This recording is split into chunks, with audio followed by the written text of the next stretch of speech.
ओम शांति। आज 30 जनवरी 2024 के परमात्मा के मधुर महावाक्य सुनते हैं। मीठे बच्चे, अब तुम्हारी सुनवाई होती है। बाप तुम्हें दुख से निकाल सुख में ले जाते हैं। अभी तुम सबकी वानप्रस्थ अवस्था है, वापस घर जाना है। बाबा कहते हैं अब हमारी सुनवाई हो रही है, मतलब हमारी केस लड़ी जा रही है और उसके ऊपर क्या सही क्या गलत इसका निर्णय भी लिया जा रहा है। लेखा जोखा या अकाउंट सेटलमेंट हो रही है। बाबा हमें दुख से निकाल कर सुख में, मतलब कलयुग से निकाल सतयुग में सुखों की दुनिया में ले जा रहे हैं। तो हमारी अभी कौन सी अवस्था है? लास्ट वाली वानप्रस्थ अवस्था है। वानप्रस्थ का अर्थ है वाणी से परे, मतलब शब्दों से पार, शांति चित्त वाली अवस्था। इसका दूसरा अर्थ होता है, जैसे भारतीय पुरातन संस्कृति में अलग अलग आश्रम या अवस्थाएं बताई जाती है मानव जीवन की। तो जैसे बाल्यकाल, फिर युवा अवस्था, फिर प्रौढ़ावस्था और फिर वानप्रस्थ कहा जाता है। और वानप्रस्थ के पश्चात संन्यास लिया जाता था। पहले के ज़माने में पहले 25 वर्ष जीवन के ये गुरुकुल में पढ़ाई पर दिए जाते थे। उसके पश्चात के 25 वर्ष ये गृहस्थ मार्ग में दिए जाते थे। और उसके पश्चात के 25 वर्ष वानप्रस्थ अवस्था, जहाँ पर इंसान या मनुष्य अपने संन्यास की या अपने रिटर्न जर्नी की तैयारी करते थे। 75 की उम्र के बाद फिर बाकायदा अपना सारा बिजनेस या अपना सारा जो कार्य व्यवहार है वो समट कर अपने अनुजों को वो सब कुछ ट्रांसफ़र करके आत्माएं फिर संन्यास में बाकायदा चली जाती थी, गुरु करती थी। तो ये वानप्रस्थ अवस्था के पश्चात ये अवस्था आती है। तो बाबा कहते हैं अब हमारी वो अवस्था हो चुकी है और अब हमको घर जाना है, वाणी से परे वाला परम धाम, जहाँ पर कोई आवाज़ नहीं, वहाँ पर हमें लौटना है।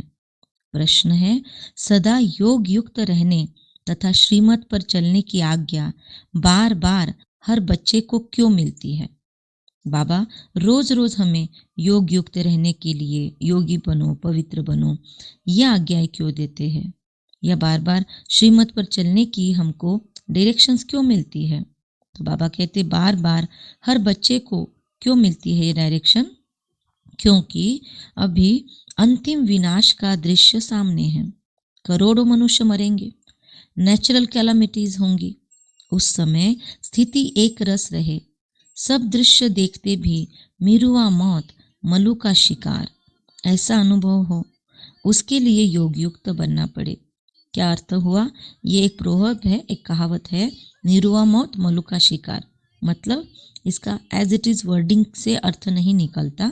इसका मीनिंग है कि अगर कोई शिकार हतप्रभ होके ज़मीन पे गिरता है तो हमें तो दया आएगी थर्ड पर्सन को, लेकिन जो शिकार है वो शिकारी के लिए शिकार है और शिकारी तो उसको देखकर खुश होता है।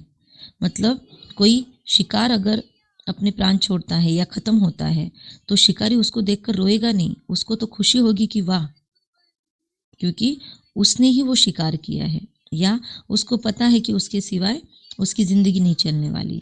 इसीलिए शिकारी को शिकार की मौत पर दुख नहीं होता। वैसे ही हमें भी इस पुरानी दुनिया के हाहाकार के दृश्य देखकर, परिवर्तन के विकट दृश्य देखकर अंदर में तकलीफ या बुरा या हाय तौबा नहीं होनी चाहिए, क्योंकि हमको ये पता है कि हमने बहुत विकर्म किए हैं, तब उन विकर्मों की सज़ा मिल रही है। इंसानों ने भी बहुत सारे विकर्म किए हैं, तो उस विकर्मों को अब फेरना ज़रूरी है, क्योंकि जब तक हम नेगेटिव अकाउंट को सेटल नहीं करेंगे तब तक पॉजिटिव अकाउंट का खाता नहीं खुलेगा। जब तक कलयुग परिवर्तन नहीं होगा तब तक सतयुग आएगा कैसे? जब तक पुराना मकान गिराकर उसे पूरा ख़त्म नहीं किया जाएगा या फिर उस मकान के ऊपर ही नया फाउंडेशन बनना है तो पुराने मकान को जाता हुआ देखना पड़ेगा। तो पुराना मकान अगर गिराते हैं और नया मकान बनाने का दृश्य क्लियर है माइंड में, प्लान रेडी है और सब कुछ तैयारी है, तो कोई भी व्यक्ति रोएगा नहीं कि अरे पुराना मकान क्यों गिरा रहे हैं, क्योंकि उसे पता है कि नया मकान बनाने के लिए ये प्रोसेस है।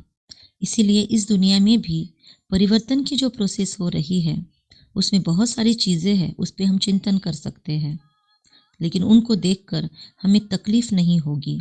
इसलिए कहा गया कि स्थिति एक रस रहेगी, अप डाउन नहीं, हाय तौबा नहीं, अरे इनके साथ ऐसा क्यों हुआ या ये ऐसा क्यों करते हैं।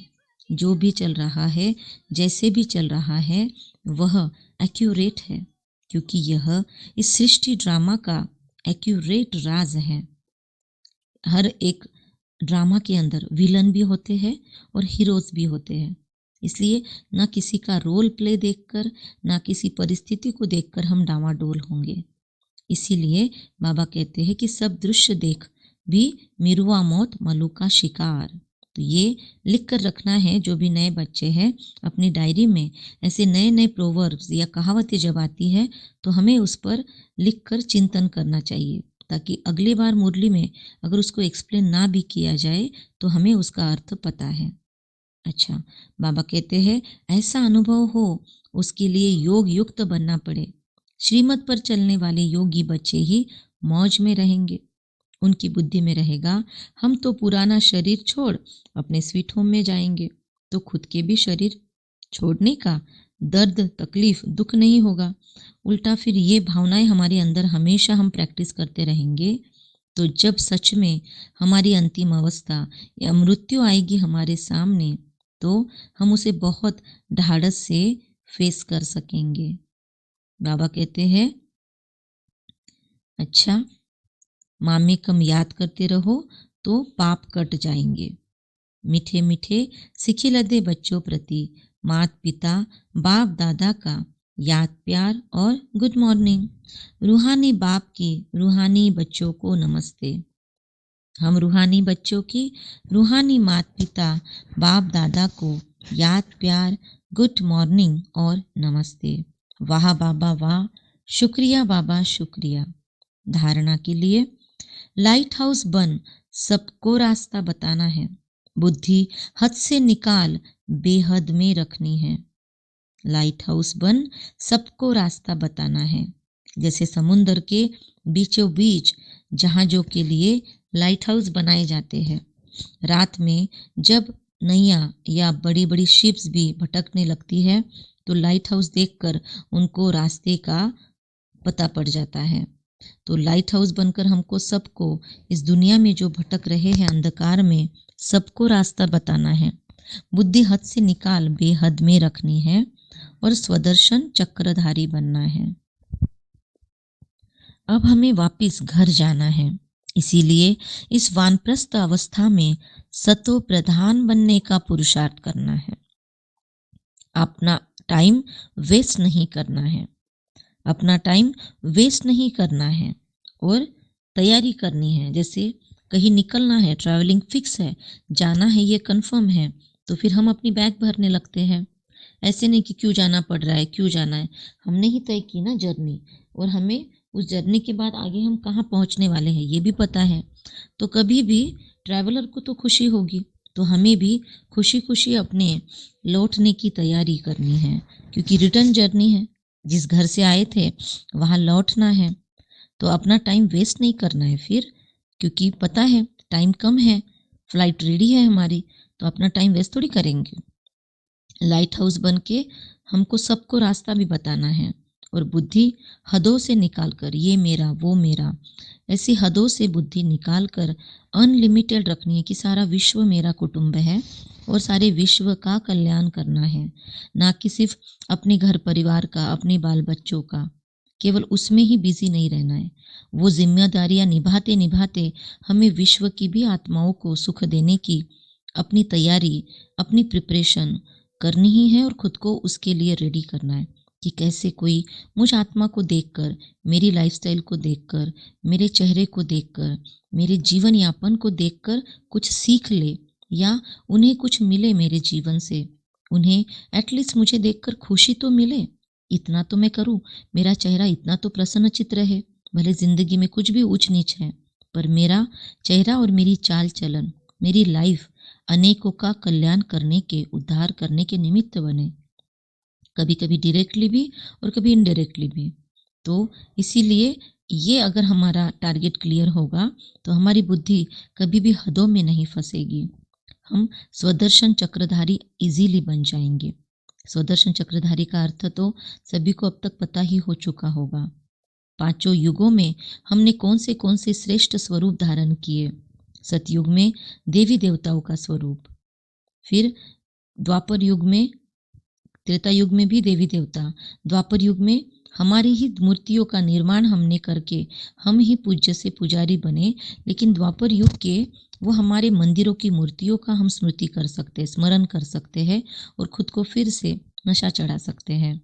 फिर कलयुग के अंदर भी हमने भक्ति में बहुत सुख पाए और कलयुग के एंड में संगम युग पर परमात्मा की प्राप्ति होने से हम उनके गोद के बच्चे बने। फिर कलयुग के बाद तब से संगम युग शुरू हुआ। संगम युग में परमात्मा से दिव्यता सीख कर, दिव्य गुण धारण करके, अपने ऊपर काम करके हम फरिश्ता बनते हैं। तो संगम युग का फरिश्ता स्वरूप भी याद कर सकते हैं, संपूर्ण स्वरूप, जहाँ पर विश्व के ऊपर, ग्लोब के ऊपर, आकाश मार्ग में संपूर्ण ब्रह्मा के साथ खड़े होकर हम विश्व की सेवाएं कर रहे हैं, विश्व सेवा में उपस्थित है। तो वह फरिश्ता स्वरूप हम याद कर सकते हैं। और सबसे बेसिक, जिसे आदि स्वरूप कहा जाता है, आत्मिक स्वरूप, जिसमें हम परमधाम में टिक जाते हैं।